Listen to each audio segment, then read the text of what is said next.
Hello all, ఇవాళ వీడియోలో మనము బేల్పూరి ఎలా తయారు చేయాలో చూద్దాము. ఇది చాలా ఈజీ అండి చేసుకోవడము.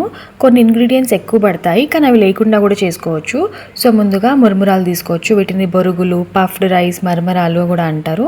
సో దీనిలోకి కావాల్సినవి ఏంటంటే తరిగిన ఉల్లిపాయ, టొమాటో, కొత్తిమీర చాలా చిన్నగా కట్ చేసుకోవాలి. నిమ్మకాయ లాస్ట్లో పిండుకోవడానికి ఒక నిమ్మకాయ తీసుకోవాలి. మళ్ళీ ఉప్పు, కారం ఏంటంటే మన రుచికి సరిపడా వేసుకోవచ్చు. నేను కొంచెం తక్కువగానే తీసుకున్నాను.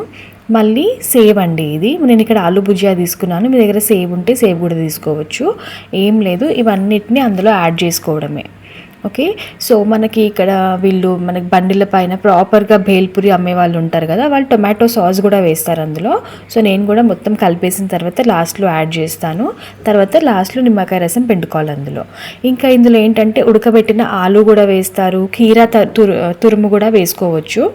మళ్ళీ పాపిడి అని దొరుకుతుంది మనకి, నమక్ పారా అంటారు, అది కూడా యాడ్ చేసుకుంటే ప్రాపర్గా వాళ్ళు ఎలా చేస్తారో అలా టేస్ట్ వస్తుంది.